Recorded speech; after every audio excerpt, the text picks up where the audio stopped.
one of your co-chairs.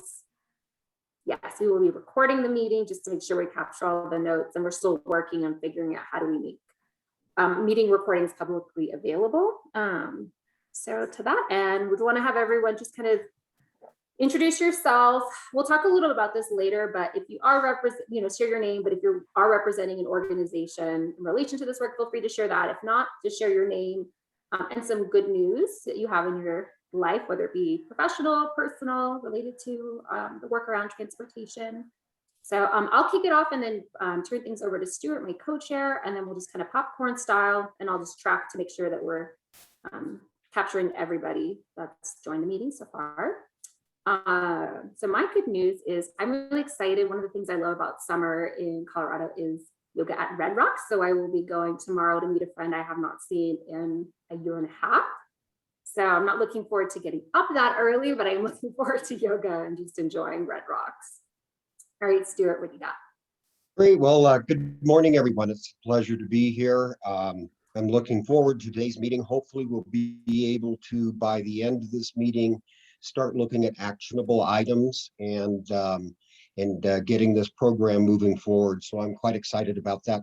I'm certainly happy that the weather is good. I love to garden, and right now I have a beautiful garden so far because my 3 dogs haven't gotten to it. So that probably is my good news for right now. Let me pass this to Peter. And I will actually unmute. Peter Kirsch. I'm going to show what a transportation geek I am, because my good news is we finally convinced CDC yesterday to reduce the mask requirement for transportation facilities for outside spaces at transportation facilities. So it's a small step forward, and we need to continue to work on that so people will return to transportation. So it's been a challenge to get CDC to understand how transportation works, but small progress.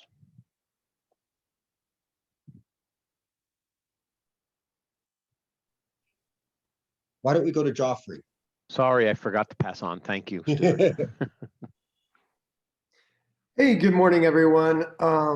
Thanks, Peter and Stuart. Joffrey Chiapella. I am with Dr. Cog, Denver Regional Council of Governments. I don't represent Dr. Cog here, employed by them. Good news. I'm pretty stoked. I have a 50K tomorrow morning. I'll be out at Dirty 30 in Golden Gate Canyon State Park, and hopefully I'm not frying out there at high noon. And I will pass it to Alana. Hi, everyone. Alana Miller with the Department of Transportation and Infrastructure. And my good news is that the pools are opening. So I'm going to our local public pool this weekend and really excited about that. And I'll hand it over to Molly. Morning, y'all. Molly McKinley, she, her pronouns, with the Denver Streets Partnership. And since moving to Colorado, I'm from the South. I have really gotten into winter. I enjoy it. It's great. But summer is just like gives me so much energy. And I'm just very happy to be out doing all the things, running, biking, hiking, being in the sun generally. So just very happy and full of energy right now. So take advantage of it. I will pass it to Travis. Good morning, folks. Travis Madsen. I work with the Southwest Energy Efficiency Project and live here in Denver. I guess in my personal life, I'm excited that my baby Roya has learned how to roll over front to back and back to front. So I'm already thinking about what kind of helmet and bike she needs, although I might be jumping the gun there. I'll pass it to Ron. Good morning, everyone. Ron Short, Vice President, ATU 1001. My good news is, as of today, I'm having a huge graduation party for all my graduates. I had a graduate from college, a graduate from high school, and my son is entering high school. So it's been exhausting, but I'm a very happy and proud dad. So looking forward to that huge celebration this evening.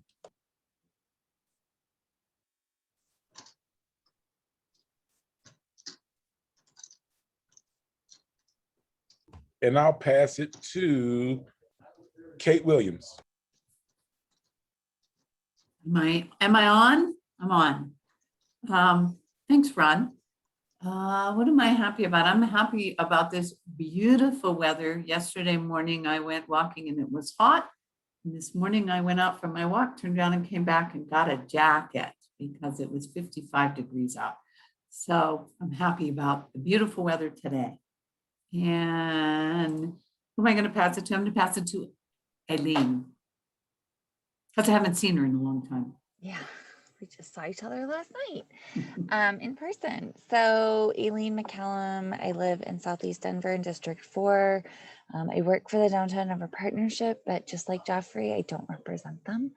And I am excited. My dad is in town. I haven't seen him in 14, 15 months. And then this is exciting, but weird. I'm getting a new water heater. So hopefully our basement won't flood because the water heater craps out. So that's his contribution to my household this weekend. And I'm gonna pass it to Perry.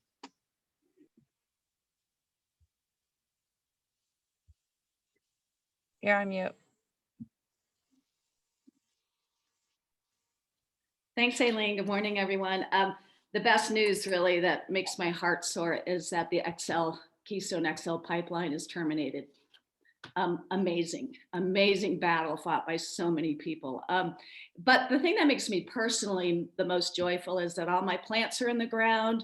My pollinator flowers are buzzing with life, and it's a cool morning, and that's the micro joy right now. I'm going to pass it on to Pastor Downing. Thank you. Good morning, Perry, and everyone else. I guess this weekend we had, we had family come in from the East Coast. I'm from New Jersey, so had some folks who just surprised us and flew in. And so I've had a good time with visiting with family the last couple of days. So that's my story. And I do not know all who went before me, so I'm going to take a wild guess here and pass it to Peter. Oh no, I already spoke. So Wow. I'm gonna pass it on to Kira. Thank you. Thank you. Hi, I'm Kira. My good news, I guess, is just enjoying the weather and being able to be on the bike paths again. It's been huge for me, and I've actually made it kind of a hobby recently to categorize the flora, like the different plants that are growing along the bike path, which has been really interesting to learn kind of how those two things pair together. So I'm really excited about doing more of that. And I will pass it on to Trevor. Trevor here. Just getting home from work. I guess my good news is that summer classes have just started. I don't know if that's good news or not, but it started, so that's fine. Is there anyone left? I think. Let's see. I'll pass it to Dr. Crystal.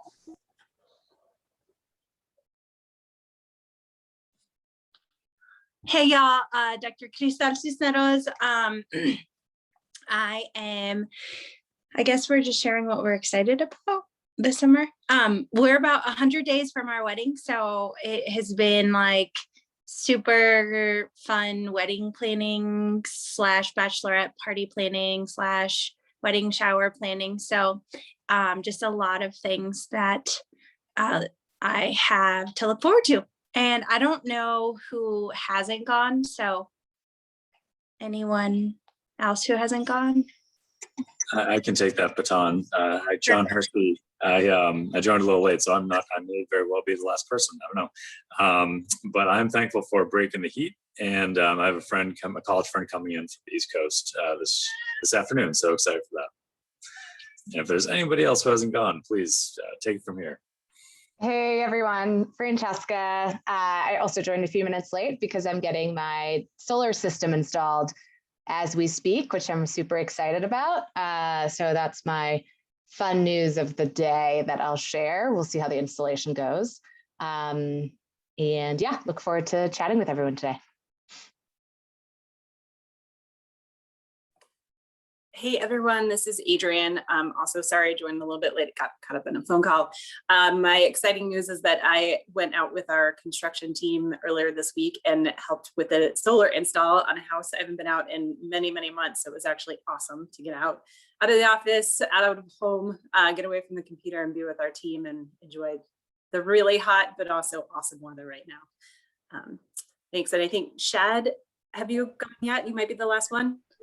Yep, I think so. Hey, everybody. Shad, good news. We actually, continuing the trend, we recently had solar panels installed at our home, so very excited about that. All right, and I might actually be the last one. Chantel Dreamer, I'm with WSP, and my good news is that this year we introduced our first bee colony, and I've been inspecting them, and looks like they're all doing very well. They have several combs already developed, so our neighbors are really happy about some new pollinators in their gardens. Awesome. Thanks for sharing. Lots of good things happening and lots of solar, which is amazing to hear. Okay, so our agenda for today is some follow-up from our last meeting, finalizing our discussions around decision making, going through any last suggested changes that we want to see in the bylaws, and then having a little bit of a conversation around who we all are representing in this meeting, and just making sure everyone feels comfortable with what that is and determining what that is. Thank you, Mike, for putting that in the chat. Then I'm going to turn things over to Mike to talk through some draft criteria around the Climate Protection Fund projects. So thank you for those that have been able to provide feedback already.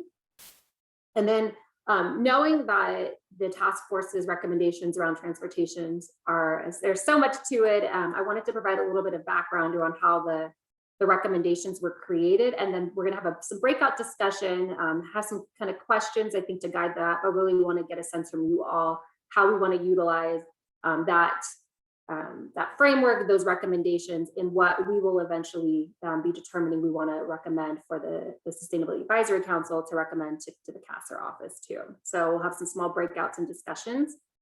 Then Stuart's going to lead a conversation around how we want to structure these meetings going forward. He has a concept he wants to throw out to you all, but we want to have just the discussion around how do we best utilize our time together and divvy up all of the different ways that we can make recommendations around transportation work. So we'll do maybe some discussion in the JM board, so some online brainstorming together.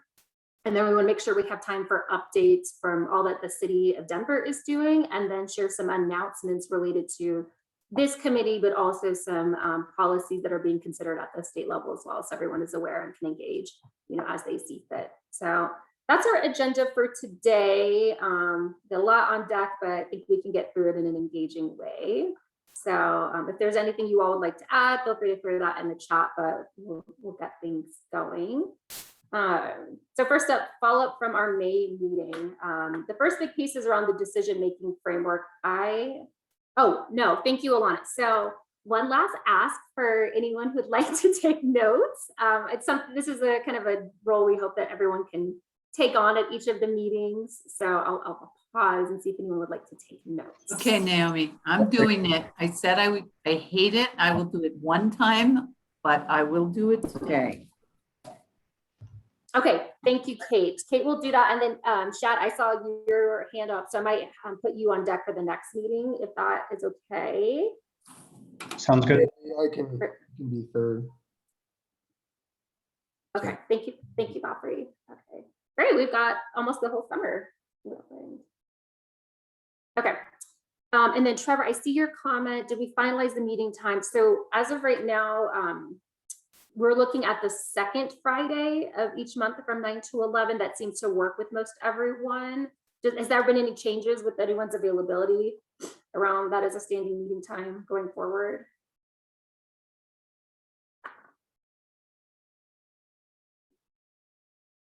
Let's see. Trevor, how does that work for you, Trevor? Oh, it works for me. I just wanted to make sure it was finalized. Okay, yes. And what we'll do, I think, after this meeting is just send a series of invites so it's on everyone's calendars, and then as things come up we can work to address that if we need to tweak the timing or a potential day. Godfrey? Just to clarify, is that first or second Friday? Second Friday. Oh, okay, cool. Second Friday. I don't know. I know that second Friday, the next one would be, it's the Friday after July 4th. I don't know if lots of people have vacation plans that week or not. I can maybe send out just a quick email. I don't know. Anyone know they're going to be out of the office for sure that Friday? I just want to make sure we don't have a meeting that half of people are on vacation that week. What was the date one more time? July 9th would be the second Friday in next month, and is 4th is on, I think, that Sunday before. So just wanted to check in and see if anyone's like, oh yes, I will definitely not be able to make it because I'm going to be out of town.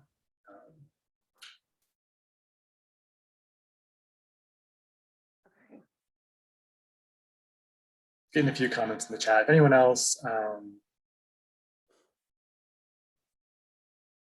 okay. So maybe pushing to the 16th. I might push it to the 16th just because we have like at least 5 people, it looks like, will be out. So rather do it when it's actually people are on schedule. So maybe tentatively, I will send out the next invite for the 3rd Friday in July, but going forward, the idea would be second Friday of every month. So thank you for clarifying that. Yeah, thank you for bringing that up, Trevor. It's a really good point. To touch base. And we can add that too into agendas as we need to make sure that that ongoing time will still work if there's holidays we need to consider. Okay. All right, so decision-making framework, I'm gonna put in the chat if I can copy the framework that we discussed last week, which was a blended approach. The ideal being consensus, trying to achieve consensus -1. We talked about as a group some considerations around voting and whatnot. And one thing I realized as I was doing my final kind of review of that and the bylaws is the bylaws for the Sustainability Advisory Council are not set by any means. Those need to be voted on, I believe, at the July meeting. But one of the aspects of those bylaws did outline decision-making and did suggest kind of similar to what I presented around with the task force adopted, which was always working to achieve consensus, -1, knowing there might be one person who won't actively stop that issue, but doesn't feel comfortable, with consensus, or maybe needs to represent a different opinion, and then outlining, I believe, a 2/3 supermajority vote. So I say all that in wanting to have a discussion with you all around, is that something we are comfortable with the group moving forward? And wanted to make sure that everyone is comfortable with that, because I think one thing we do have the opportunity to do is present to the SAC as a whole a different type of decision-making framework if we're not comfortable with that. So I'll pause there and see what folks' questions are, thoughts are around that.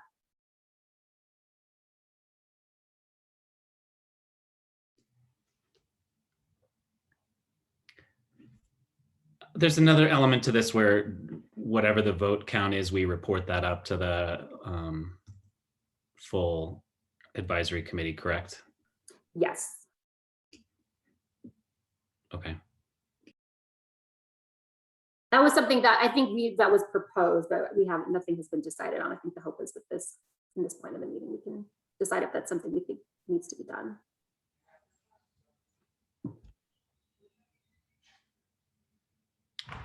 I like to think we could get to 2/3 majority on important things, but I suppose I'm a little uncertain because we haven't tried it yet. But I'm fine. I think I'm fine with that as long as we're, whatever we end up at, we report to the upper commission what happened in our subgroup. Thanks, Travis. Any other thoughts or concerns around what's being proposed with full consensus -1, and if we can't reach consensus, having a 2/3 vote and reporting out the vote?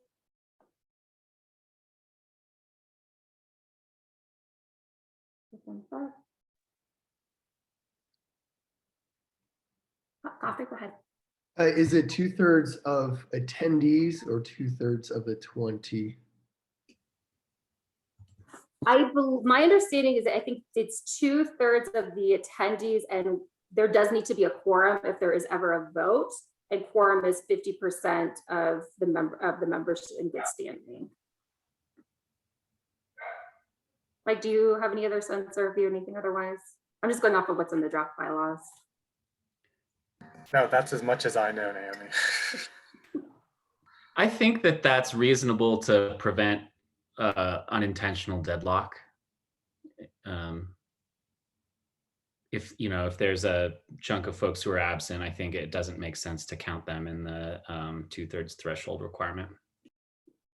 And one thing we could do as well is, the hope is if there is ever a vote that's needed, we will know that ahead of a meeting. And if we need to delay a vote because the majority of people cannot make it, I think we're within that purview to do so. Just to ensure we have enough people represented for any vote that might need to take place.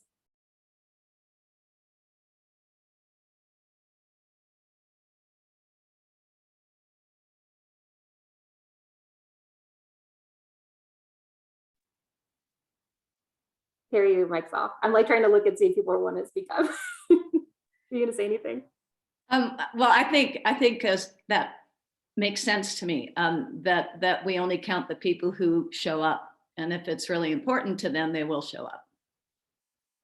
And there is something too, I'm like, not going to memorize these bylaws, but there is an aspect too, if someone cannot show up, I believe a committee member can identify someone to serve as their proxy. So we can always work to make sure that there is representation from that individual, or if they're representing an organization, they have representation.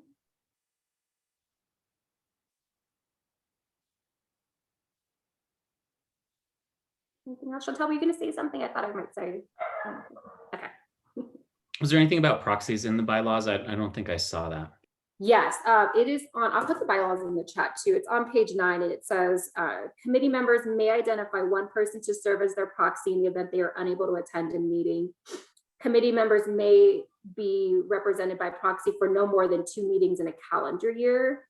Unless otherwise agreed to as a part of the committee's operating rules, proxy members may participate like seated committee members. Just out of curiosity, does someone who already sits on this committee, could they be a proxy and vote twice? Ooh, I don't know. Good question. I'd say no.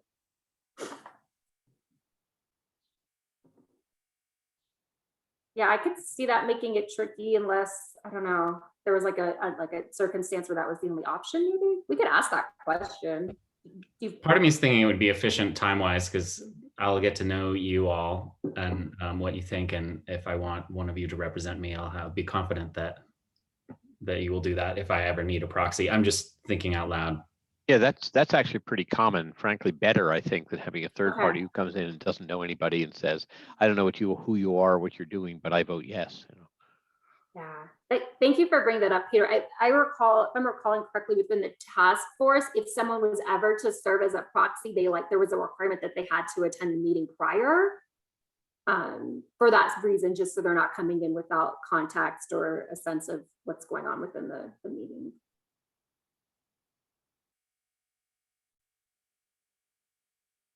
So that is something we could, if there's consensus from the group, propose as an additional change in the bylaws. Yeah, I think I'll propose that to allow folks who are already on the commission to serve as a proxy for one other person if needed. Is there any concerns with that? Definitely a welcome discussion on that.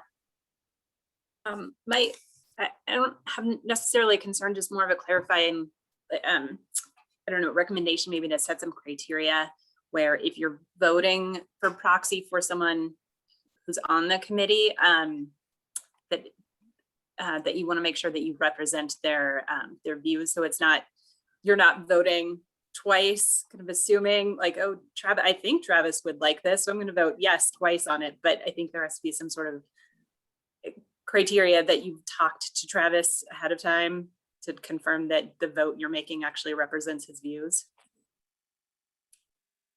Maybe a process for nominating someone as your proxy. So if I wasn't here, not to just keep putting Travis on the spot, but Travis could say, oh, well, I'll vote for Molly. And I never told anyone that was okay. Yeah, I think to be clear, I think in order for someone to be a proxy, the person who's absent has to authorize that. But yeah, just being clear about what, do I just email Naomi and let her know, or what the process is, I think would be helpful.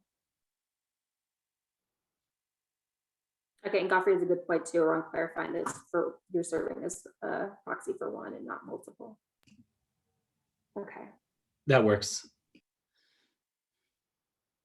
All right, good suggestions. We'll protocol. Okay. I think we can work to update the bylaws to reflect that. And it looks like we have consensus around this approach, but again, want to welcome any other perspectives or discussion around that proposed change.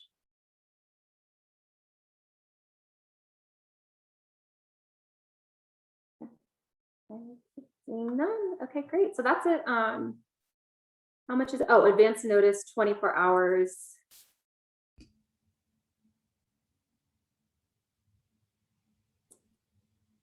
What are folks thought about an appropriate time frame, or what's the how far in advance and what should let know, or let at least myself and Stuart know for coordination purposes as well as the group. I think more important than the number of hours is that there's been a conversation between the two individuals after the agenda's gone out and before a vote's taken, so that they at least have talked about the subjects that are likely to generate a vote. So I don't know, 24, 48. I think 24 hours is reasonable. Yeah, but what happens if you can't attend because of an emergency? And you would like to give somebody else the ability to speak for you? So then you're just out of luck because you had an emergency and you couldn't advise people 24 hours earlier? Yeah, that might be an abstention.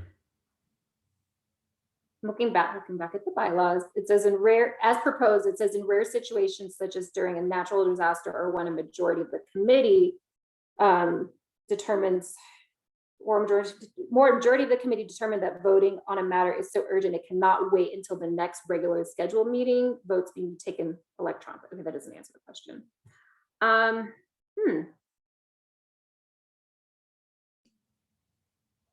mean, it could be an I don't want to, I feel like stuff happens. I mean, that's just life. I mean, that's what happens to any sort of body. And I mean, I would trust that we would recognize if it really truly was an extraordinary situation and an individual's vote is necessary, we would come up with a solution. We might have to postpone. I mean, that's inevitably going to happen, and that's life. We're talking about like specifically individuals, not something that would be like a whole group of people. So in the idea of like one person having an emergency, is it really that much time to process sending like an email out to be like, I had a personal emergency and I have contacted this person in order for them to be my proxy? Like, does that require that much time? Because I feel like morning of would be fine if you weren't able to give like that small of a time frame, then you would just maybe have to abstain at that point. I think it's okay to abstain. I mean, I think it becomes a problem if somebody's always abstaining, always missing a vote. But that's what I'm kind of getting at, is that an abstention every once in a while because life happens. And in some cases, a last minute email might be not that difficult, but in other circumstances that are emergent in nature, it literally might be the last thing you're thinking of. So. But in the case that you might not want to abstain, to Kira's point, is it necessary to provide advance notice if you're selecting somebody to represent yourself? Shouldn't it be to your discretion if the conversation was thorough enough to feel confident in that representation?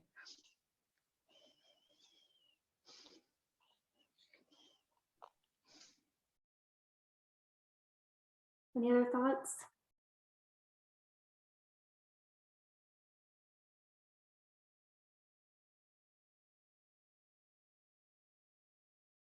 Okay, so Trevor's proposing, what about 2 hours before the meeting so the person representing has enough time to prepare?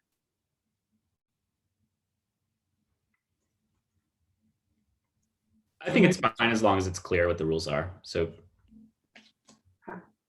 Maybe just like a courtesy time. So like 24 hours is maybe just too much if it's an emergency, but at least enough time for the person to prepare might make sense.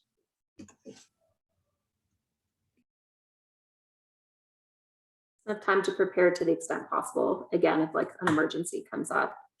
And I think in those instances too, if there's not proper preparation or enough people aren't present, we can always move a vote to a subsequent meeting, or as what's proposed in the bylaws, do a vote electronically.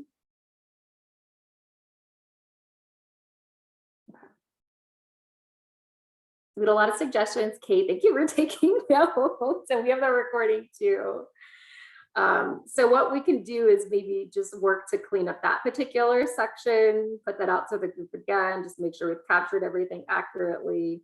And Mike, I cannot recall from the last council meeting, how far in advance did Grace want any proposed changes? Because I think she wants to share those with the SAC at large as well before the next meeting, which is like July 9th. I think she'd want, I can double check, but I think, just a couple weeks before is what she was hoping, so that the full SAC would have time to review all the suggested changes. Okay, yes, thank you for that, Godfrey. Only allowed 3 times in 2021, 2 times for future calendar years.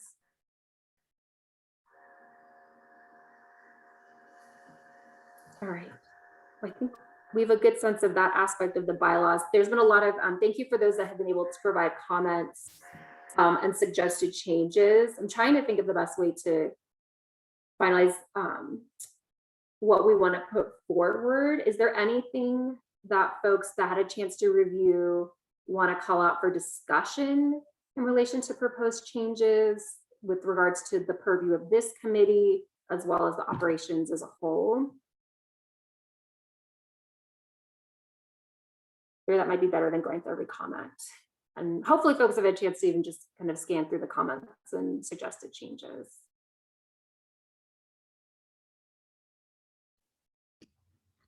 One comment I would make, I realize this is an important issue, but at the end of the day, we are not the decision-making body. So let's not lose a lot of brain cells on trying to figure out precisely what happens.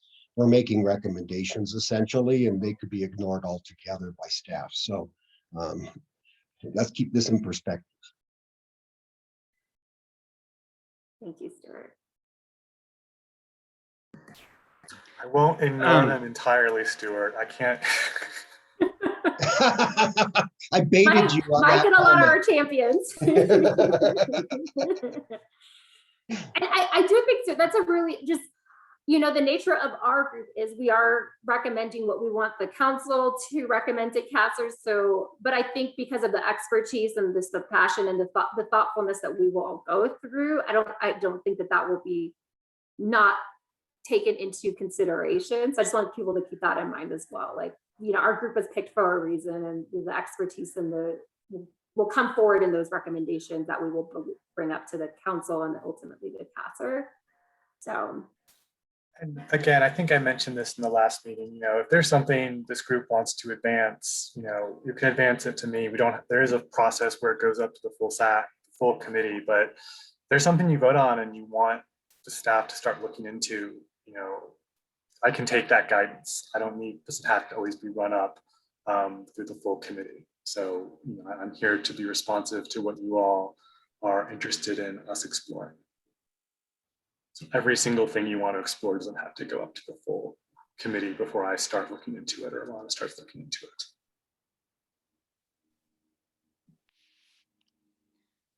Thanks, Mike. Okay, I think I saw somebody's hand up as Mike was talking. Travis?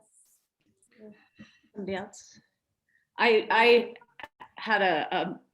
made a lot of comments, and I don't know what happens to all of the ones that we don't talk about today, but the one that really is important for me to discuss has to do with the goals that the Climate Action Task Force put forth that are much more scientifically based and harder and more aggressive than the 80 by 50 goals. I'm not seeing much movement on that within the city, either by council or the mayor's office. And I understand that, but I feel like this task force supersedes administrations. It'll keep going. There'll be new mayors, there'll be new leadership.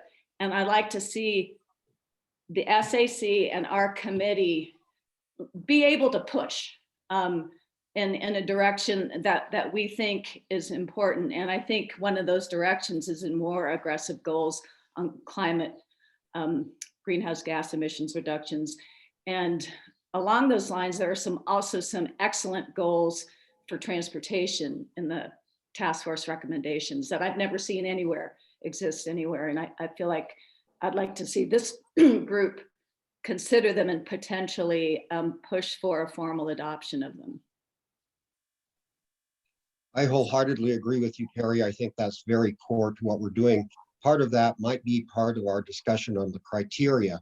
I tend to lean towards wanting to know what the actual emission reduction estimate is for each of our strategies and use that as part of the decision-making process. We are in a very serious situation right now, literally serious situation with air quality. With ozone, we were downgraded on January. We are facing an additional downgrade to severe. Severe is very negative for our region, and we have specific goals in reducing emissions that relate to which are called the ozone precursors. And so, if that's the immediate need, how is this strategy going to impact tomorrow's air quality? And so I don't want to put pressure on staff. In estimating impacts is hard. So, but a range or a sense of that impact and the timing of that impact is critical. Thanks, Stuart. Any other thoughts on just kind of the key aspects of the bylaws and the work of the council that we want to make sure are elevated and really considered and hopefully adopted around the work of this council, the work of the committees? I think the most important thing for me out of the comments is to include the built environment land use in the description of the scope of what our committee works on. Yes, there was a lot of comments, really good points around that. And one thing I added, I think last night was within the report, and we as a task force went back and forth, but ultimately the recommendations around land use and zoning did land in the transportation section. So, from my perspective personally, I think it absolutely makes sense. I agree with the comments from those that provided those around why that's important to call out. I also agree with Perry that specifically identifying funding sources will be an important role for us. And probably the other committees too. So I would support making that adding that to the description of the entire structure. Other thoughts on that or in general around key things that we want to make sure are brought up and eventually adopted? And that one of the things too, Stuart and I will help speak to all of those as that discussion happens at the council level. And then Aileen as well, because you are an at-large member, to the extent you feel comfortable.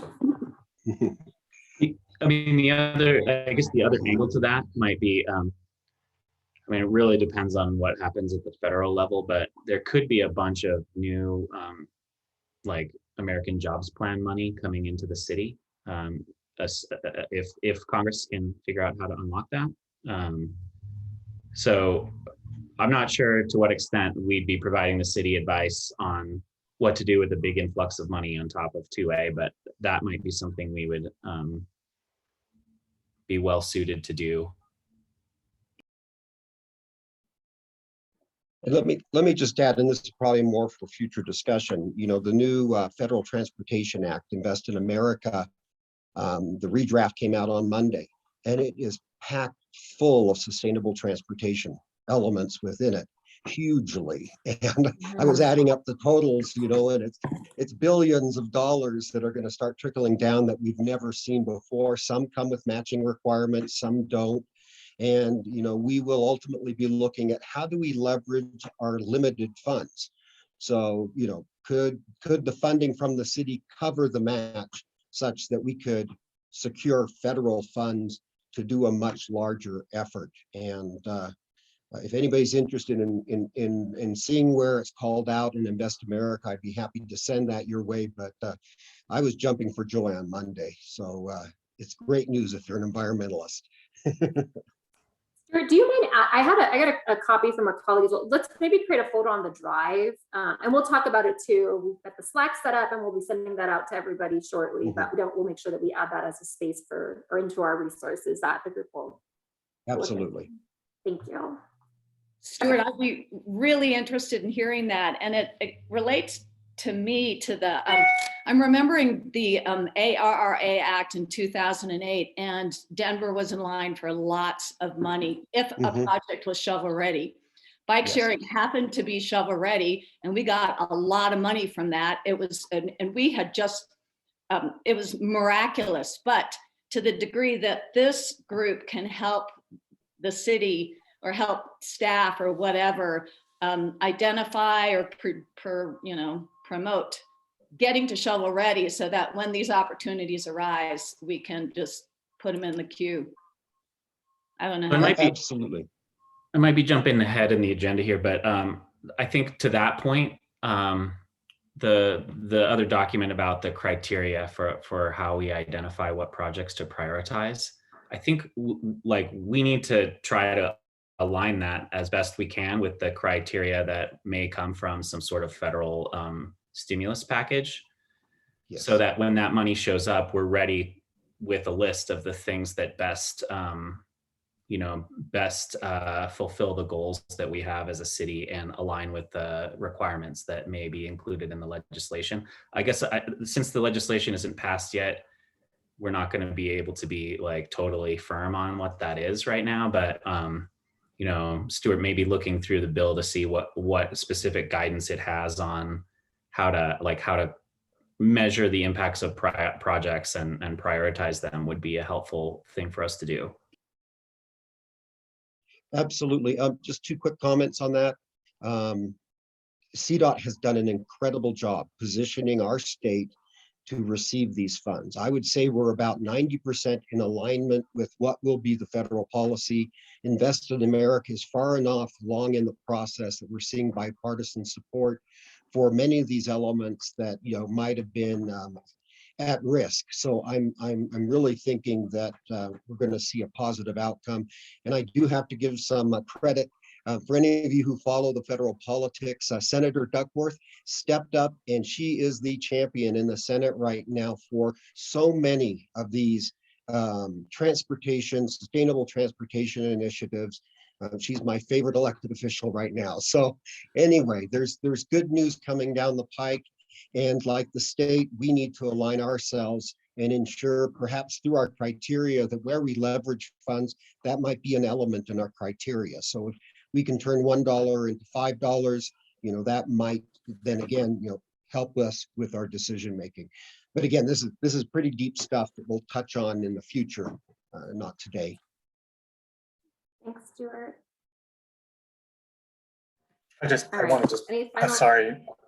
echo that, Stuart, that I think that, fundamentally, while the Climate Protection Fund is a lot of money, it's still the orders of magnitude need to solve climate. It's not there. So we're really interested in, how can we leverage our city funding to maximize climate funding for the city? So I just want to emphasize that point, that looking at those opportunities, especially with all the state and federal funding coming down, is going to be something we want to really be looking carefully at.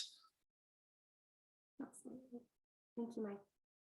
Okay, any last thoughts around bylaws, things we want to make sure get elevated beyond, or just want to really make sure we champion for adoption within the bylaws? We've got a good list so far. A lot of great comments.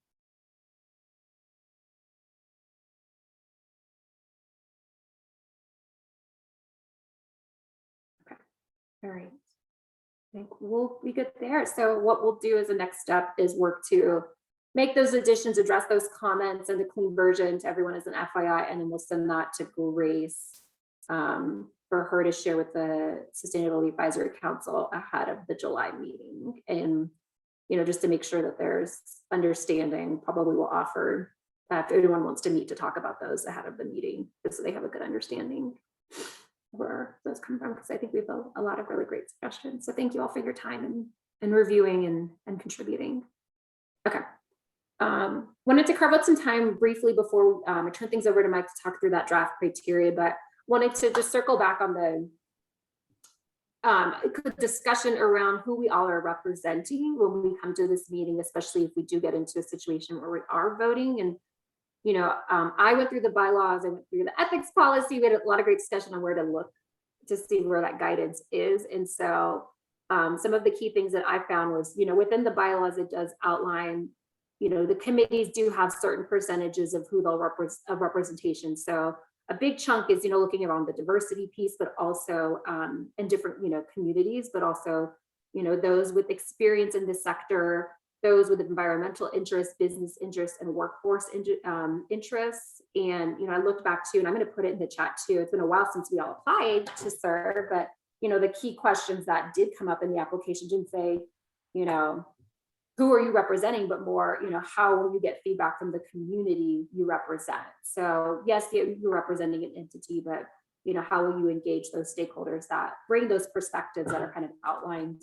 around policy expertise, environmental business. So, and I have some couple other guidance too, but I think the biggest thing is we can all determine, you know, who we are representing based off of, you know, what we outlined in our applications, but also, you know, where our comfort level is, especially for those that maybe work for an entity, but aren't necessarily representing that entity. So I'm going to throw some other things in the chat, but just want to pause there and see what folks' reactions are and if they feel like they're comfortable in who they might bring to discussions and voting. I'll pause there.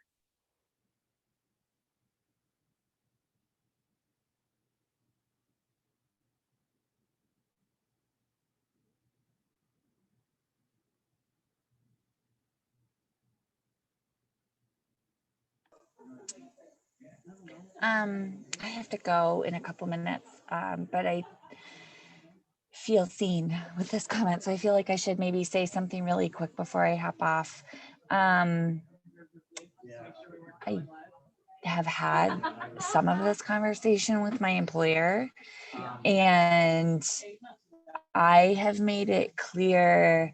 I am sure I didn't apply, and when I applied, I emphasized I live in Southeast Denver. This is important to me, professionally, personally. Like, this is something I've worked on in my work, but it's important to me personally, and I want to keep doing it and serving my community. I did not ask my employer to assist with the process. I didn't even tell my employer I was applied. So I think where I get nervous is, was I selected because of who I work for, and that was not communicated to me. So I guess if there was an expectation on the city's end that I would represent business interests, I mean, obviously I've been working at the Downtown Denver Partnership for 15 years, so I understand business interests really well. But I intentionally applied for this committee, not necessarily doing that. So I think for me, I need that clarification, if that was part of the reason that the city picked me, and then we need to probably have another discussion. So I don't know if that helps at all. I guess it's just kind of like insight. And I think I've let my employer know that if I feel like there's a really compromising discussion,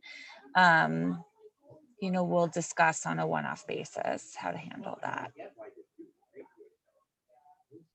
Eileen, I know we'll support you in making sure that we have those conversations with city staff and whatnot, so you feel like you feel good about whatever perspective you bring and what might need to happen. I would just say, I mean, you're right, you were evaluated on all of those things. So like in the same way that we might have liked to have women represented. We're not saying that you represent all women or your race or ethnicity. Like those were all factors that went into it, but it's not that you are then speaking for those people. And I think your job is important in the experience that gives you, but in the same way that we might like to have someone who works at Chipotle, but we would never expect that that represents all of Chipotle, but it's like an interesting large employer. So, you know, it's just, I think, yes, your employer comes into it, but that you don't need to speak for them in your decisions. Well, I think that's important wherever we land, that's collectively understood amongst our group. And then in however the city communicates what is discussed at these meetings, that's also expressed. So I know somebody talking about this meeting could inadvertently suggest I was speaking on behalf of the Downtown Denver Partnership when that is clearly understood in this group. If I'm assuming that's where we might end up, like it would, I mean, just to be honest, it would put me in a really tough spot if somebody in this group or however inadvertently said, well, Eileen McCallum said blah, blah, blah. So you know she's talking for the partnership. That puts me in a really tough spot. So I would hope that whatever we decide, that there's a common understanding here and that we don't do that to each other. So what you're saying then is that, and we can all agree on this, I think, simply that when you're here, you speak for yourself. We value each other for the insight that we have. I mean, I know stuff about RTD that I'm not telling you guys, but it's relevant to who you are, what insights you have based on where you operate and what you do in your personal life. You know, maybe you ride a bike, maybe you don't ride a bike. So the whole of who you are is relevant. The point that I think we need to agree on is that when you are here, you are speaking for yourself and not for anybody else. And I wish I would be judged on that all the time. Thank you, Kate. Travis.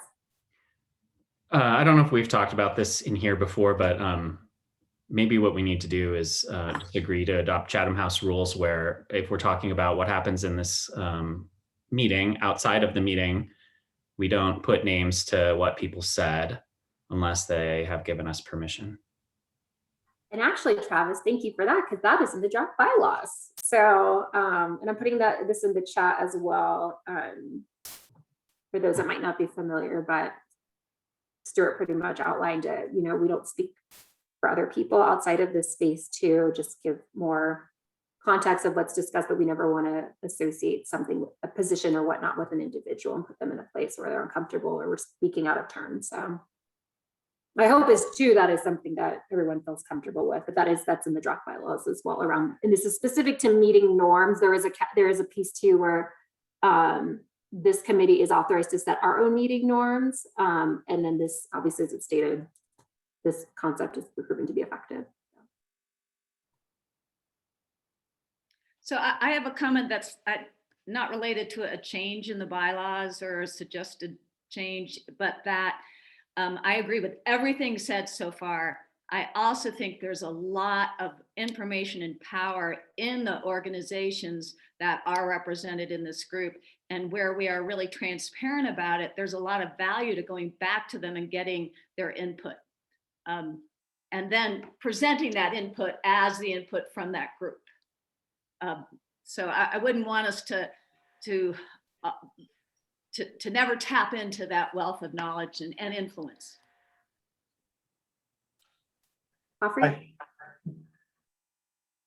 Yeah, so under Chatham House rules, just for clarification, so when taking meeting minutes or notes, we should not have attribution of who said what. That's a good point. Believe me, you weren't going to get that from me. And if that is in reference in past notes, we can remove that. But that's a good standard for going forward. So thank you for bringing that up.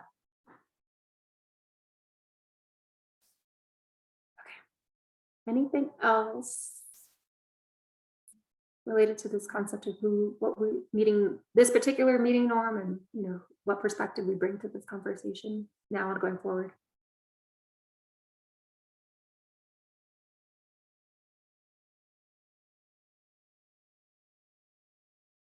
Okay. All right, Sina, want to make sure that we get through everything today. We're a little bit behind. So Mike, I'm going to turn things over to you to talk through the criteria that has been proposed around the climate protection funds, for just a brief overview and discussion around any other suggested changes outside of what's already been proposed by members of the group. And then I guess if you want to share what next steps look like around finalizing that, or where the recommendations go. Yeah, thanks, Naomi. So I just put a link to it. It's in the agenda, I think, but this is the draft criteria we are looking to pull together. So we are currently in the process of developing a 5-year plan for the Climate Protection Fund. This will be released in November of this year. And part of that is really trying to come up with these kind of draft criteria. How do we evaluate projects that we would be funding with the Climate Protection Fund? So I'm working with Alana. We've kind of put together these kind of draft criteria, and these are meant to be somewhat sector specific. We've kind of gone back and forth. We don't necessarily think it makes sense for all the different sectors, buildings, renewables, resiliency, to have the same criteria, because they could look very different. So we put these draft criteria together.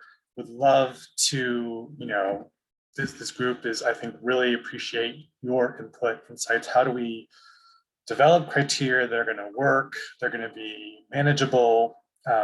What are the important things we want to look at?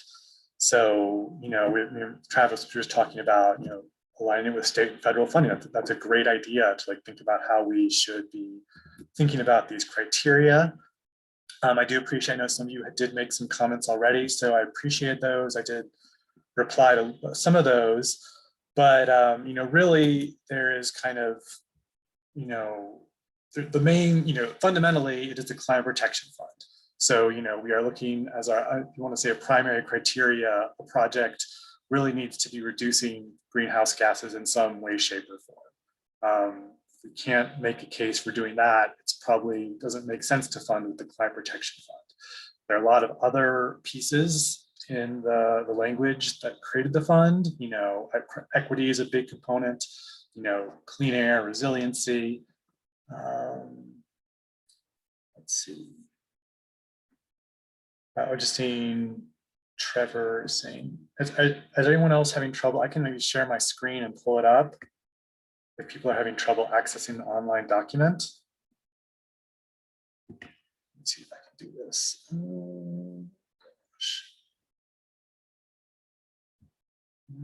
Sorry, I'm trying to find my screen. Share.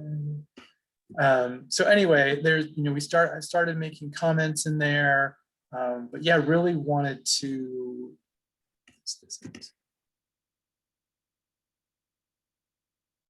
No, that's not it. Sorry, I'm scrolling through my 5,000 open tabs, trying to find the one to share with you all. And I'm struggling with that. Apologies. I can share my screen, Mike. Do you want to do that, Naomi? Since yeah, I've apparently seen talking and doing that at the same time. It seems to be beyond my capabilities today. So I think just another note, there's that kind of almost fundamental, like the greenhouse gases. Thank you, Naomi. Is kind of that first one. How do we evaluate projects in that sense? And then all the ones below that are really trying to get at how we assess equity in the fund. So that's, I think, often a little bit more challenging. Greenhouse gases, while it maybe not be easy to assess, it's a little more quantifiable sometimes. So these are, the other ones are a lot of our just kind of ideas like, how could we develop metrics that we could assess around equity? And I think something to also just, in your background, keep in mind is like, we're trying to think of criteria that can both be, estimated or assessed at the time we're trying to make project decisions, but also ones that are relatively measurable. And that's just always a challenge. What kind of data do we think we are going to actually have to measure project outcomes and results? So trying to think. I mean, that's kind of just high level. I would love if other people have thoughts, comments, we can kind of open it up. And, you know, obviously we don't need to hash it through right now, but people can reach out directly to myself, Alana, Stuart, Naomi, and just kind of provide more direct feedback, follow up on comments or whatever. We don't have to spend a ton of time on this today, but I did want to give everyone a chance to weigh in because this is something that will be going into our 5-year plan for the CPF. Yeah, Mike, I had a couple comments that I added to the doc, but I think would be helpful to get other perspectives on. From my position, I think that these need to be bifurcated into measuring impact from a emissions reduction perspective and making that kind of the primary consideration, and then separating the equity components into a secondary. Not to say that equity is secondary to the goals, but just in my mind, I would like to see a stack ranked view of if we have 10 projects, what is their emissions reduction per dollar, like where is the biggest impact? And once we identify those and list them, we can then start to rank, well, there are different ways of implementing some of those projects and some will lead to more equitable outcomes. So from my perspective, I would like us to prioritize the ranking or separate these into here are the projects and here are their estimated quantifiable impacts. And then when you look at the project, here are different ways of implementing it that we can start to rank the equitable outcomes using the criteria you listed. I just think the two need to be somewhat separated and not necessarily equivalent. It's like sort first by overall impact from an emissions perspective, then start to try to optimize on equity impact once we know where, like, it's a size of the pie question. I'd like us to create the biggest size pie in terms of emissions reduction before we're trying to figure out what is the most equitable format of deploying said projects. That conceptually makes sense because there are, the goal, the foundation is 50% of the funding goes to support equity. Our goal is that all projects support equity. But at the end of the day, there could be 50% of these projects that have nothing to do with equity. We could be giving whatever, horrible example, let's give more money, EV tax credits for really rich people to buy EVs. That's something we could do. That would be an allowable use, but it wouldn't obviously meet an equity criteria. So we could do something like that extreme, but that wouldn't have an equity impact. So I think that conceptually makes sense to me. But back to format, any high impact project can be reformatted, I think, in a way that leads to more equitable outcomes. You can say tax breaks lead to more EV purchases. You can also put an income threshold on that so that you're doing lower socioeconomics. So again, what I want to start with is here is the set of projects we feel we can have an impact or drive or contribute to or partner with federal programs to lead. Knowing that list, from my perspective, the next thing this group does is think, what is the most equitable format or what are their equitable considerations here, many of which you've outlined, that help make this better. So I'd like to see the biggest bang for our buck, to put it in a different phrase, and then try to create to create a format that helps lead to the best overall outcome for the 50% equitable targets that we're trying to achieve. Shad, I really like that a lot. And I think philosophically, if you look at this whole picture through a lens of social justice, our most colossal failure will be to not reduce the maximum amount of greenhouse gas emissions, because that is what impacts the populations that we're trying to raise up more than anything else, is if we fail on that very top level you're talking about. I would agree as well. I think that that's a good approach, but I would add one element, and again, this is for our future discussions. This is going to make it sound very complicated, but emissions are not all the same. And right now, if we were to address a current event, July is going to be a horrible month for ozone, and so that has a different focus than just greenhouse gas. There's different strategies that you might focus on. They call them the episodic trip reduction strategies might be appropriate for July, but greenhouse gas is a little bit different. And particulate matter also, there's periods where I think this year we're going to have a really high amount of that. And there's, again, different ways to address these. And so, ozone is our biggest immediate issue. And yes, there is greenhouse gas emissions, but that are reduced as part of that. But if the focus is ozone, it's slightly different. And, I'd be happy to explain, later why they are and why that might affect our criteria and our decision making, especially with timing. I think one thing I'd like to do, if I were designing this from scratch, I think I might want to independently look at equity and emissions reduction needs, and then combine them to try to see like where's the highest impact projects. So I think it would make sense to look at Denver and identify like where the mobility deserts are. Like where are the places where people are having a tough time connecting with opportunity or services, and then think about like how can we design projects that address those mobility deserts while also driving emissions down. And I think it's kind of it's a project that I think a lot of cities are grappling with, and I don't know if anybody's got like a perfect methodology for this yet, but one thing I'd like to do maybe is invite NREL.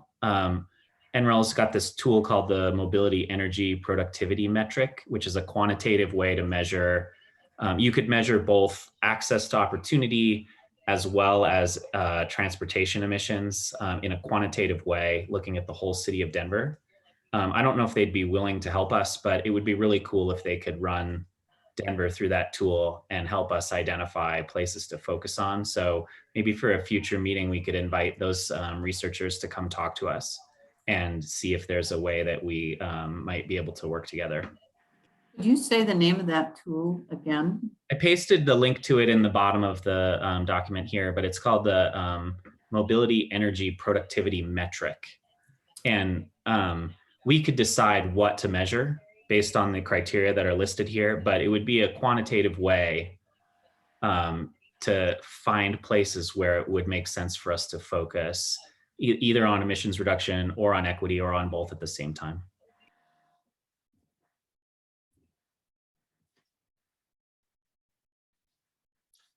Trevor, I see your hand up. Do you want to go ahead? Yeah, so I guess that kind of leads to my question of, I guess, how are we defining equity? So is it affordable access to transportation or like location-based lowered emissions, or is it something else altogether? Or maybe it would make sense to put them separate so we know what the goal is.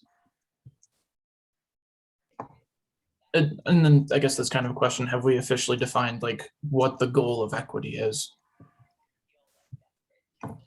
So on that point, I also pasted in a document from the Greenlining Institute called a Mobility Equity Framework.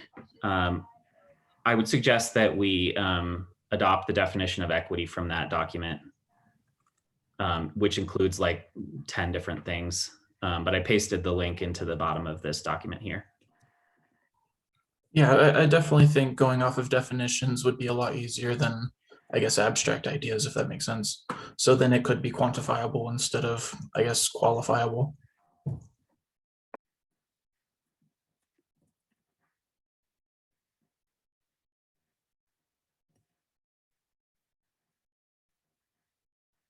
Mike, since there's a lot of suggestions, is there a specific time frame for which this criteria needs to be finalized, or could we work to address some of the comments that have been raised around emissions and equity and bring that back to the group at the next meeting? Or what are your thoughts based off of the discussion thus far? Because we can have more discussion and kind of adjust the agenda as needed, but is this something where we could continue it as well in the next meeting? We still have time. I'd have to go back and look at our calendar for finalizing this, but essentially right now in this, we have this draft. We're essentially going out and getting feedback right now. So I think we could definitely have this if we wanted to continue the discussion a little bit at our next meeting. And we can I can take these suggestions, we can start working with them and trying to, and I'm happy to kind of, maybe just have offline discussions with people who make comments or anyone who wants to provide more feedback in between this meeting and the next meeting. So we can kind of hopefully come to the group next month with something more fleshed out or kind of addressing some of these issues that have been raised and getting in a better place so we could maybe have another round of feedback then. I see Joffrey's hand up. Yeah, Mike or Alana, has the city, county, Denver identified areas through environmental justice analysis of those areas that are maybe underserved or most impacted by transportation emissions currently, or an overlay of low income and minority populations? I mean, a combination of those two overlays by census tract or something. I mean, are there geographic areas already established of our equity focus areas? So we're not, are we needing to reinvent the wheel geographically? Yeah, no, so probably the most, standardized equity measures, we have the neighborhood equalization and stabilization. They're called NEST neighborhoods. And this has been kind of set up by the city to just kind of identify, I think there's a list of about 12 to 15 of kind of the neighborhoods that, have kind of the worst outcomes right now. So those are the kind of what we often use when we're like trying to identify at a high level, like where are the geographic areas that the city should be making more investments in to help improve outcomes. So that's like one foundational thing. There's other things. The Denver Department of Public Health and Environment has kind of an equity index that identifies neighborhoods by their different equity scores. Is another tool I've used a lot to evaluate, and there's lots of overlap between those two tools. But yeah, we do have some already existing identification of, at least at the neighborhood level, of kind of places where the city wants to focus investments when possible. And Dottie, the Department of Transportation and Infrastructure has an equity index as well that, which I think is referenced here, that takes into account some mobility things like safety and access.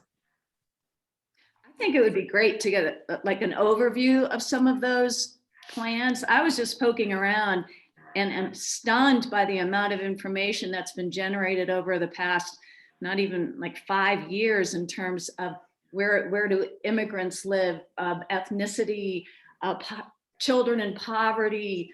I think CAS or maybe it's DEH did the heat equity, the heat index by neighborhoods for the heat vulnerability study. I can't remember what it was called. They had a foundation do it for them.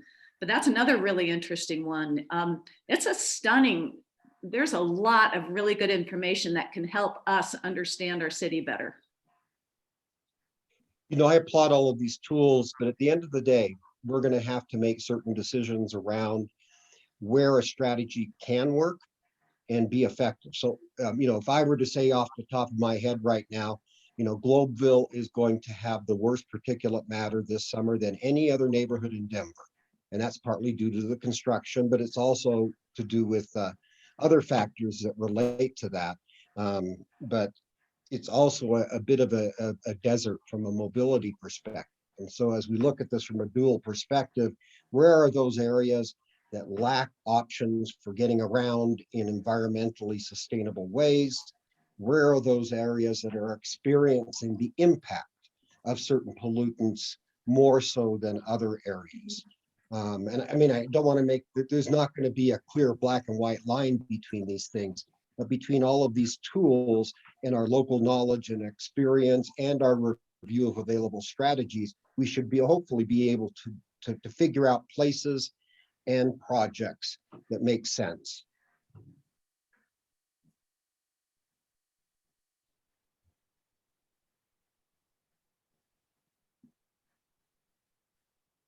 So this is a great discussion. I don't see anyone else with their hand up, but we do have a lot of things left in our agenda we want to talk about today. But I appreciate the feedback, and I think hopefully we can take this and kind of reach back out to people, offline to kind of continue the discussion over the next month, and then hopefully come back with something a little more built out at our next meeting.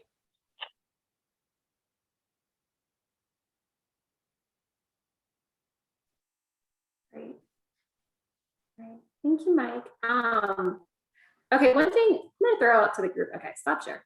To Mike's point, we do have a good amount of things to discuss, but one of the things in preparing for this meeting that Stuart had a great idea to share with everyone is just truly how do we want to structure these conversations. And, you know, he has an idea that I think we want to propose. So I might suggest if folks are comfortable with that, kind of moving to that point so we can have a grounding for future meetings. And then, you know, because there's a lot of good city updates and some announcements that I think will also warrant some discussion. And not that I want to keep pushing, discussing the task force's report down the line, but I want to make sure that that is a piece of like how our meetings are structured overall, so we can dig into that a little bit more. So I want to throw out maybe moving to the point of the agenda just around how we want to structure these conversations and trying to get a good sense of that, and then building off of that if that works for the group, so we're not rushing through anything. And if we have time, I can circle back and just what I wanted to share with you all is how the task force report was developed and the stakeholders that were involved. So just so you all have that grounding for those that weren't following it, because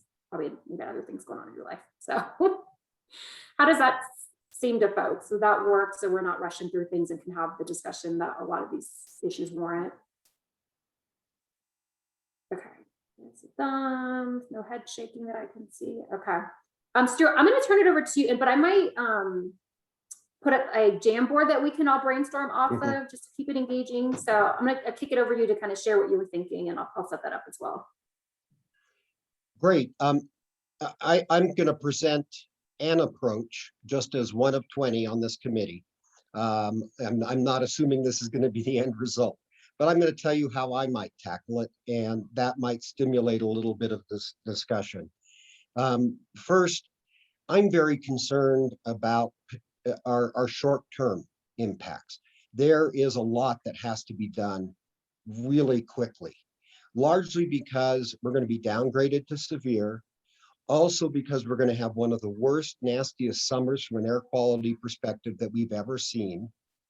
And it might be as bad if the forest fires happen like we think, to just move out of Denver for the whole month of July and August. But you know, there's a lot of factors that play into this. And then there's the longer term strategies that have a much more sustainable impact over time. But we may need to talk about these things for 2 years to figure them out. And I just wanted to provide some examples of certain things. You know, looking at a longer term strategy, clearly in the list of recommendations, there's congestion pricing as a particular scheme. That will take a lot of discussion, a lot of input, a lot of assessing, a lot of coordination to be able to sort that out. That is not something I could imagine us having anything to implement before, you know, end of year. But that conversation has to start today because it's never going to happen if we don't start at some point. But again, looking at the list, there's things that are more impactful in the shorter term. We have certain city and state initiatives that are moving forward that have potential hurdles that we could help with. Let me give you an example. We'll talk about the later on the state's employer trip reduction rule that may become law as soon as January 1st of next year. Looking at other regions, schools are the worst at being able to comply. They have few discretionary dollars to influence travel making. And if I were to look at a high level perspective, how could we make that rule more effective for the city of Denver? Set up a pool of funds to help the public schools provide incentives or services because they can't pay for them on their own. So that's an example of kind of an area where we can specifically help an element within our community. Also, the parking ratio for lower income housing is going to drop to 0.1 per dwelling unit. And so there's maybe an opportunity to step in and help with these lower income affordable housing developments that are occurring currently to enhance mobility, because there will be some people who think only 1 out of 10 residents get to park a car. How the hell am I going to get around? So those are things, again, just complementary. I mentioned the bad July. We're going to have horrible ozone alert days. Some cities like Portland do what they call episodic ozone. So if we exceed, say, for example, a 100 AQI, air quality index, on a particular day, transit becomes free in Denver. Those are all short-term strategies that could be implemented, and then the long term. And ultimately, I think as we review the list of strategies that have been developed, and this isn't the end all be all, we can add to that list or take away from that list if we so choose. But first we look to that list to find those strategies that might make sense. And it would be ideal from my perspective that by the end of next meeting, for us at least to be focused on a couple of short-term and a couple of long-term concepts that we can delve into with some specific targets. Just because I think also in the short term, we need to prove success. And we need to do that by addressing the issues that are impacting residents and employees within Denver in the immediate term. And so I'm just going to toss that out as a start of a conversation about how we approach this. How do we work through our list? And again, all the things we've talked about the criteria, about looking at emission reductions and the different types of emissions will lead into this discussion as well. But we want to end up with actionable items.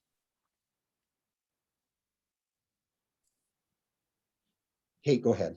So do you want specific items now, or do we want to agree on this is our policy? I'm not, because I can give you an actionable item right now.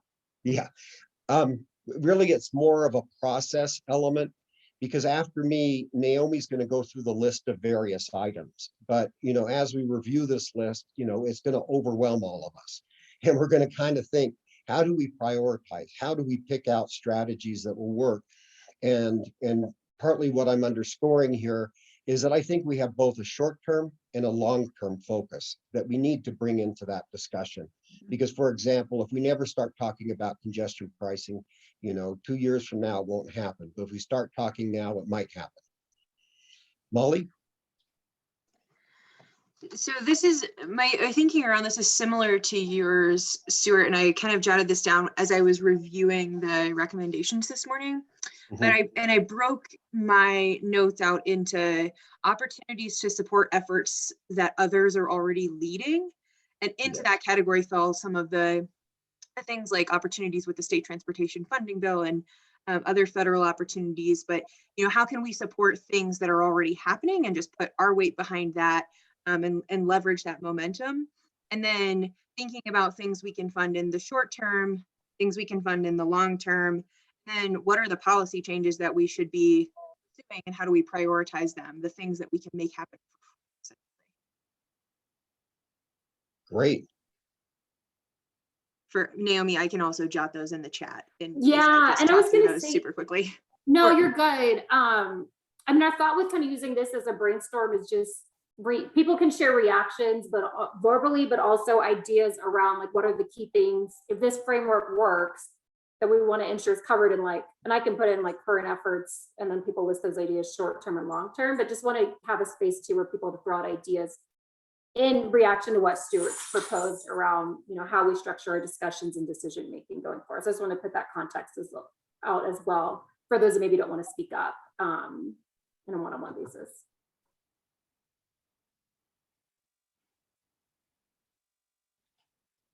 I 100% applaud the framework.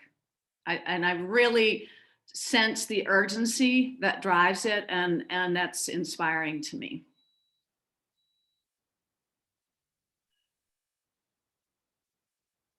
So Naomi, are you putting things on sticky notes as people generate ideas, or are we supposed to be able to access the Jamboard, or? So everyone should be able to access it. I put it in the chat. I know it's probably, maybe I'll stop sharing, but people can bring it up. But the thought is, share ideas in relation to those 3 areas too. Because I think we just want to have a space where people are can react to this and share you know, as we think about long-term planning, here are things that could be criteria for that discussion point of that strategy, like the actions that we'll take around long-term. So I hope that makes sense, but we want people's ideas, and for those that maybe don't want to speak up, just have a space to put that out there too. Naomi, you might need to change the share settings on that. I don't have access. Oh my Yeah, gosh, I I just, didn't do this. I changed it to. it looks like we need to get your permission right now to get there. Okay, let me unshare my screen and then work on that and then do it again.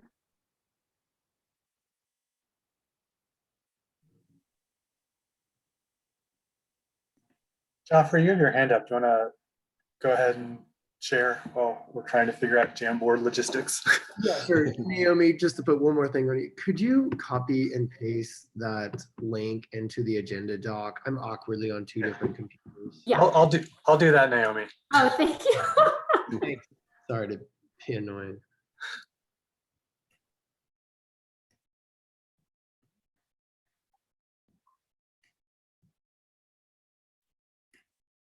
So again, this is just kind of laying out the framework for us to be able to move forward.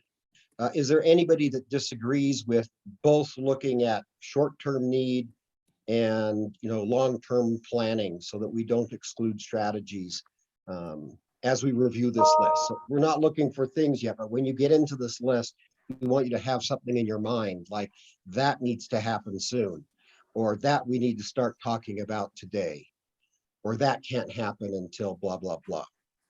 I think the concept is great. I think it's a way that we can make an impact right away. I'm just wondering where we are going to collect the information that informs us about what's available for us to do, particularly if I really like the idea of supporting work that has already been started. Mm-hmm.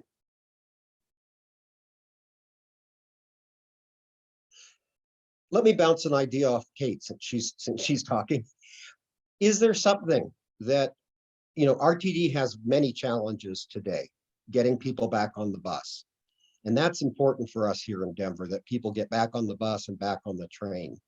Is there something that RTD can't do that might need some funding or assistance to help with your objective? And I'm not saying that's the end all be all, but I'm trying to use this as an example. Okay, so that's a valid example. And since, and here I go, I'm going to try and not totally jump on my platform here, be a little bit calm about the fact that people need to get out of their cars and they still need to get where they need to go. And so the easiest way for people to get out of their cars and still get where they need to go is to take public transit. But it's not happening. And so how can this group help publicize the concept that every time you drive your car, you're killing your grandchildren? You know, get out of your car and take the bus. That kind of work. And RTD, as you all know, is a notoriously bad communicator. They don't support themselves well. They don't promote ideas well. So it seems to me that that is a bottom line concept, that people are not going to stop going to the grocery store or going to the doctor. People are going to have to do those things. They just need to take a mind switch to do them on a bike or on a bus instead of in a car. And I would think that that would be a primary focus, and that's advertising. I mean, I hate to use those words, but that's what that is. That's messaging. And those are things, not that RTD necessarily can't do, but doesn't do well. Here's another one. There's discussion going on between Denver Public Schools and RTD about working out usable, functional way for school children to use public transportation. This group could support that effort. The concept is that you would just use your school pass, which all kids have to get on the bus.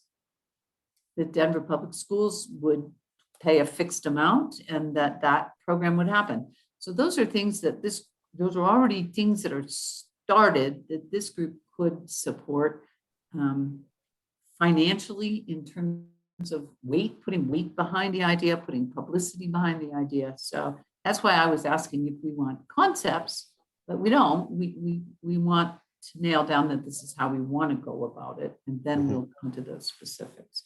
Sorry. So Trevor, Chantel, and then Travis. I'm trying to follow whose hands go up when, and then Ron. Yeah, I would definitely agree with the RTD problem. I'm a college student at CU Denver, and we don't have bus passes. And so it's really hard to decide, well, now classes are in person, so how do we get to class if it's not by a car or not going or figuring out how to do that? So I'm already struggling with rent, but I don't have a bus pass, and it's $125 versus $500 to $600 a semester. And that's a big deal, like for a student. And then I just want to note for the getting people out of cars, I'd say the problem is the cost benefit analysis. My roommate would love to go to work and take the train, but whenever it's cheaper and faster to take the car, I mean, it's really hard to persuade people to go just because of sustainability efforts. I feel like there needs to be a benefit as well. Otherwise, I've been bothering him. I'm like, you should take the train, but he's like, why? I can get there faster with my car. Right. So that's definitely the thing for me. Chantel? Yeah, lots of good thoughts. Definitely agree with the advertisement element, Kate. I was shocked when I learned that RTD was operating millions of dollars of zero emission buses on 16th Street without even as much as a decal to advertise that they were actually like one of the biggest zero emission fleets in the country for a long time, and they didn't even know it. So that's something. But this point of cost benefit analysis, I think, is a valid one, because when we talk about getting people out of their cars, we're talking about behavior change, and that requires significant improvement from what they're currently doing. And so, is it less expensive? Is it more convenient? Is that the case for public transit, RTD? What is it going to cost to get it there? Or is there an alternative approach that could be potentially more affordable and have a greater impact? There's a lot of ways we can look at sustainable transportation. It can be development of TODs, bike and pedestrian infrastructure, just zero emission vehicles. So there's a lot of different angles I think we have to come at these projects from to make sure that we are getting the impact that we want. Great. Travis, Ron, then Kira.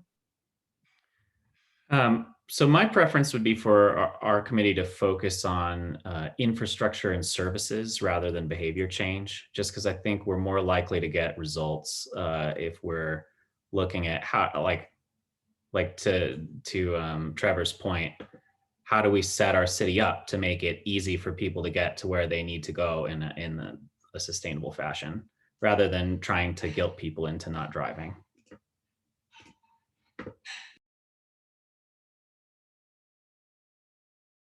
Yes, I wanted to comment, and I'm behind Kate Williams' comments wholeheartedly.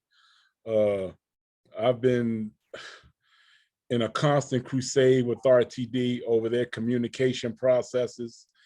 I think that, and I do agree that we need to look at alternatives, but at the end of the day, without certain communication changes being made all around, and encouraging the public to use service, those efforts, I think, will be fruitless. There has to be some type of initiative going out. And I've been trying to encourage the top management at RTD that they need to get ahead of this thing.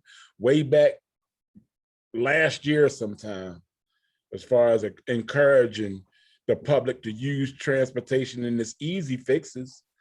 You can broadcast what you're doing to make the system safe. They are doing things, but they, like I said, they just don't say anything. And we have to keep that in mind, because if we're not encouraging the public to follow through, then all these fixes are going to be for naught. Okay, great. Kira? Yeah, so this kind of wraps into what everyone's been saying, but I think one of the main barriers that I have noticed when I talk to people about using public transit is time. People would rather pay what is perceivably more to own a car because it saves them time to get from one place to the other. So that's also, I think, a metric that would be very valuable to us when implementing solutions. Because if we're able to make public transit in a way that's faster, that's going to motivate a lot of behavior changes. I also, in my experience dealing with marketing in the public, guilt and environment are really not top of mind behavior changes for people. I agree with Travis. I think putting the structure in place is probably going to be more beneficial for us. But I would also posit in terms of if you want to advertise ways to get people onto public transit, you would want to focus on ways to make it fun and novel for people. It would be things like engaging like musicians to create playlists that are the length of your commute or something like that. Especially in Denver, people have a really strong tendency to enjoy those approaches because the gravity of trying to make a change tends to make people freeze more than take advantage of what's there. Trevor, did you have a comment? Or you're just taking your hand out? Anyone Sorry. else? No, I didn't have any. Okay. Me again. So, okay. So this is the right group to look at little things. For example, I just got a notice that told me that I'm going to have to use my canvas bags when I go to the grocery store. People don't like that. Nobody likes that. You know, I happen to have canvas bags in my car already, but it's such a little thing and it makes such a difference. And it's a place to start. So it's like smoking, you know, it used to be okay. Everybody smoked all over the place in restaurants and outside their offices. And that campaign had to start someplace to make it no longer cool to smoke. It doesn't make people change their behavior. It makes the societal acceptance of their behavior different. And we should be looking at in terms of mobility, in terms of transit. It needs to be not cool to drive your car. It needs to be not cool to park someplace. And to the point that Kira was making, it needs to be cool to ride transit. You know, right. We've been trying to talk at RTD about if you ride 10 times and you get a punch card, you know, you get the 11th ride for free or silly things like that. But we have to start with the attitude and little steps like plastic bags. You know, you're going to have to pay 10 cents if you don't know that yet. Every time you use a plastic bag, what a little bitty, look at Kendra Black. You all know about the plasticware, right? You're going to have to pay for your plasticware too. So we could start thinking about we could have some little thing like that would be cool. Sorry, now I'll go back. Great. Well, I get a comment from Travis and I'm going to turn it back to Naomi to continue with the agenda. Travis? Just real quick, I'd point out the plastic bag thing was the legislature banned plastic bags this session. So it's not just making it not cool, it's a like enforceable policy. So I think that's where we need to be looking at this in this space. What kinds of like durable, enforceable changes can we make to our city that make not just riding transit cool, but like convenient and effective and affordable, and on the flip side, make driving less convenient, less affordable, less easy to do. And I think that's a matter of infrastructure and policy.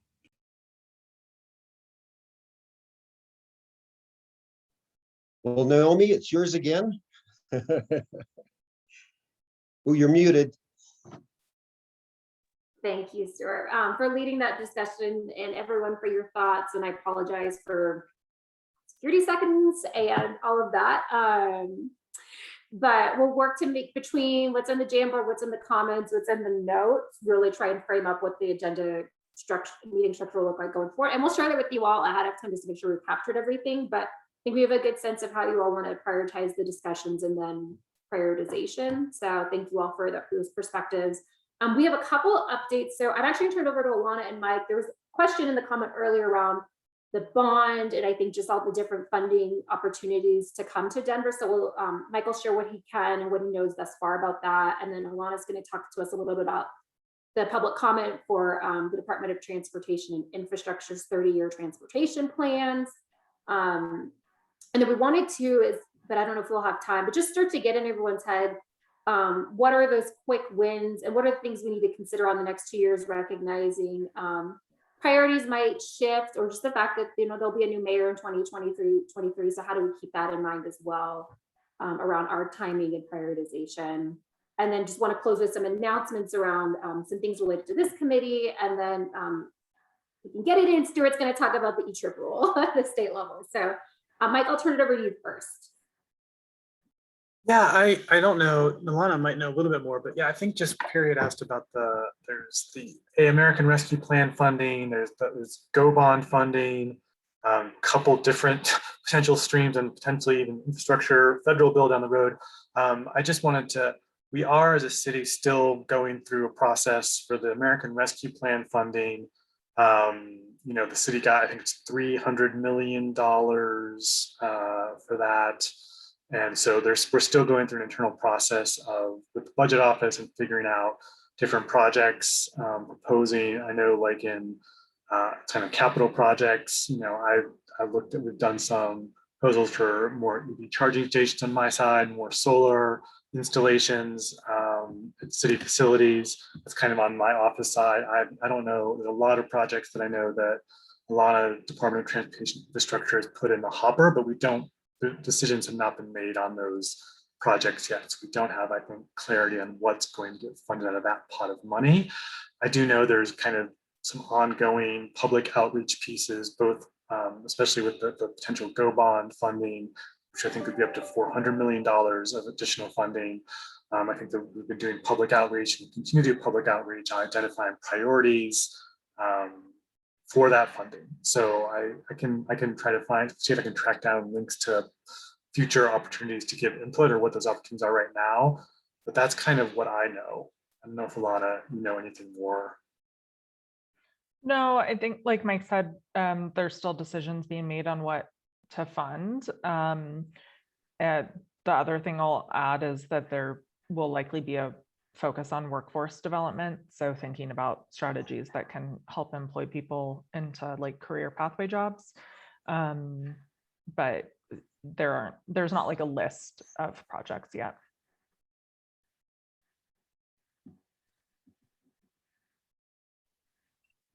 Can you clarify when you say decisions haven't been made yet, but like who is making them?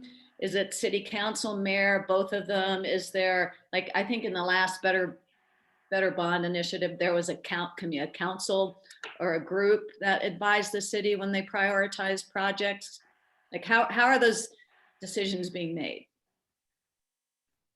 It's my understanding that the different departments put forward like a much bigger list than what we could fund. And then it's a decision making between the mayor and city council and the departments. Thank you.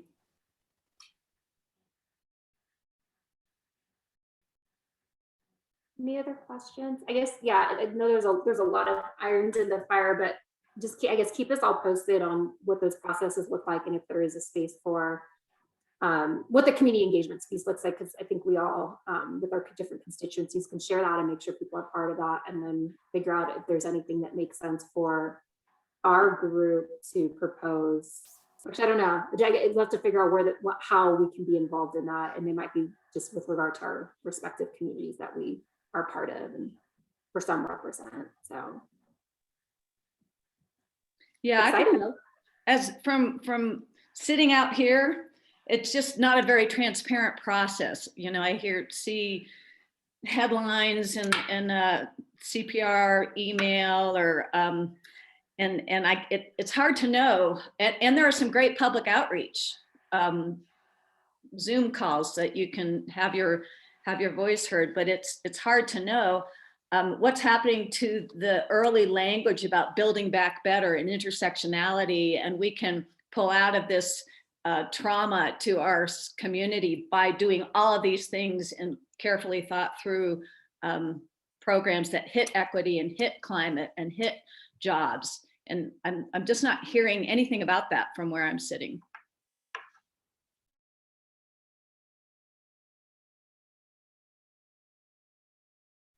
Well, we can definitely take a look and see what, like Mike said, what the opportunities are for engagement. Thank you, Alana. Thank you, Mike. Any other questions or comments in relation to all the opportunities for funding to come to Denver? All right, Alana, I'm going to put in the chat the link, but love to hear more about the 30-year transportation plan. Yeah, thanks, Naomi. So the Department of Transportation and Infrastructure is launching public engagement around the creation of Denver Moves Everyone, which is it's a strategic transportation plan for the department that outlines a vision for what transportation should look like in the city through 2050. So over the next 30 years, what do we want to be doing on transportation? The public engagement piece just launched this week. So that link that Naomi shared is our first touch with the community to try to set some values for where the plan should be going. So if folks can take it yourselves and then share with your communities, that would be great. And I think that'll be open for about a month. And then there will be other opportunities for engagement online, and then we'll have pop-up events in different neighborhoods, and there will be more activity going on over the next year or so. Thanks. Naomi, if I could add my updates real quickly, because we're getting close to time here. I just wanted to give a quick update on some big changes that are coming about and for us to be aware of. June 1st, the developer TDM requirement kicked in, requiring developments to do things to reduce trip generation from their facilities. It's a very exciting opportunity to see changes in the built environment, but there's also programmatic elements that are tied to that. But why I think this is relevant, and I'll give you the example. I was speaking yesterday with George Thorne from Mile High Development. He will have the first project that will have to comply, and he's going to be building an 128 affordable housing unit in Northfield. And he's going to have one parking space for every 10 units. And so he's like, how can I make this pro forma work and provide the mobility needs for these tenants who don't necessarily want a parking space? And so thankfully I put him into contact with Angie Malpiede, who works miracles, and they're going to try to figure this out. But that's a great example of where, you know, we could help to support lower income housing by providing mobility options for these lower income or affordable housing facilities that are being built. I'll couple with that a brand new opportunity. Monday, we were all surprised that the congestion mitigation and air quality funding will now allow expenditures on micromobility options. And that comes down in the form of what we call 80-20 funds, 80% federal, 20% local. Denver will get a chunk of those dollars. And that's opened a brand new door that no one ever thought that we could use the federal dollars to fund micromobility efforts. And then there's other opportunities as well, but I wanted to highlight that in particular. Through the governor's greenhouse gas roadmap, there have been a variety of transportation measures that have been authorized by the legislature. Rulemaking is happening right now for the employer trip reduction rule, which will require all employers in our region to develop commute programs that are designed to provide more options for employees to get to and from work, to allow an employee to ask for the value of a parking space and spending it on a transit pass instead, doing different things to help to reduce trips. Contrary to what you might be seeing in the media this week, it's not a rule forcing anybody to get on the bus or forcing anybody into a carpool. It's simply asking employers to think more broadly about their employees' commute than just the parking issue, and creating a program that would allow such things as an employer might have providing transportation information to new employee orientation or whatever that might be, to bring them into this issue now that mobile source pollution is now the top source of our emissions. It's 20%, I believe, right now. And what else was there? There will be some industries that struggle. We know that. You know, there's been about 50 regions that have done it. So we have a plethora of information that's out there. Schools are at the top of the list. Public schools have the hardest time, then followed by nonprofits. And so, you know, I don't think there's any reason that we would fund a Google or anybody else who has a profit-focused company.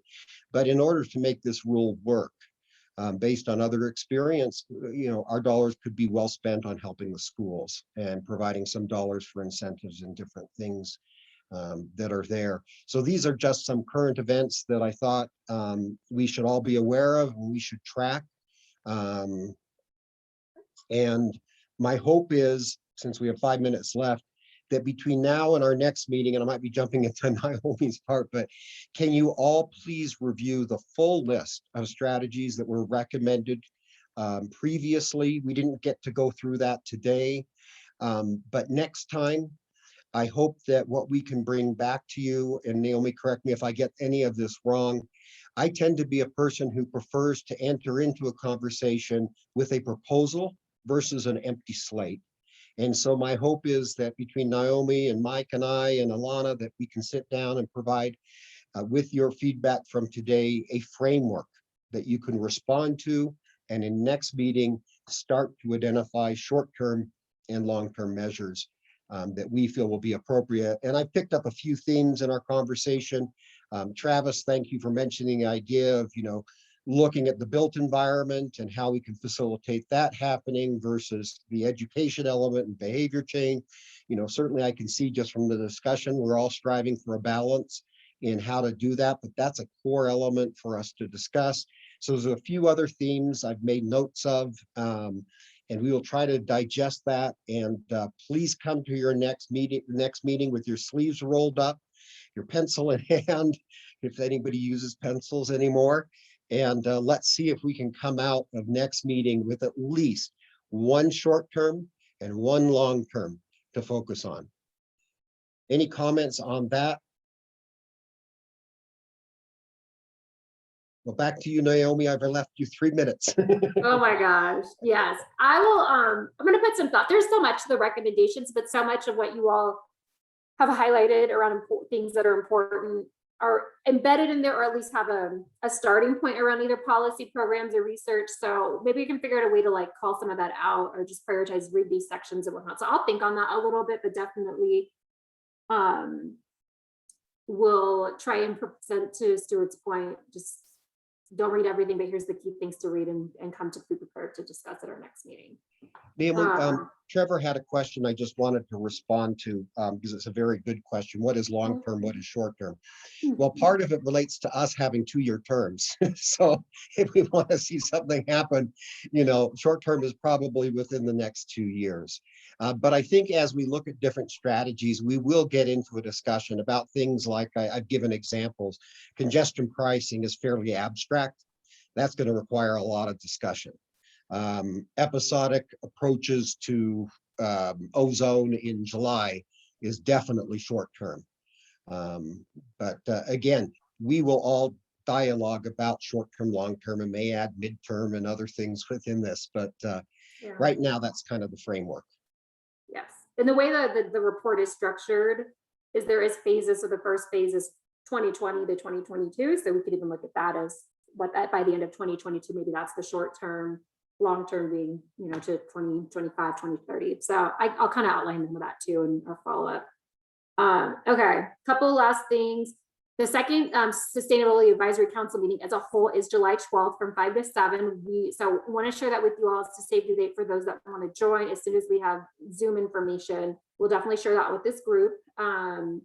Everyone should have received an email about an equity training that is being offered to all of the council members. I'm going to put in the chat the spreadsheet where you can pick one of, I think, at least 6 or 7 sessions, some of which are on the weekend.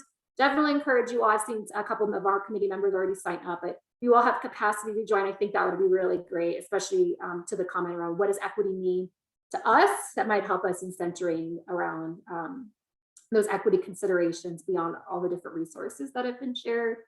The drive is set up. Everyone should have access. Some folks have already been putting in resources. So definitely encourage you all to look at some of the items in there, especially as we start to break out the short-term, long-term planning around different strategies related to transportation. But if you're finding great things as well, put those in there and encourage you all to read those as you have time. Our Slack group has been created. So look out for some invites in the next week. And Alana has offered to do a tutorial for those that haven't used Slack as a messaging and information sharing platform. I'm the novice to it still, but it's a great way for us to stay connected, and we can link our drive to that. Yeah, I think those were the biggest things.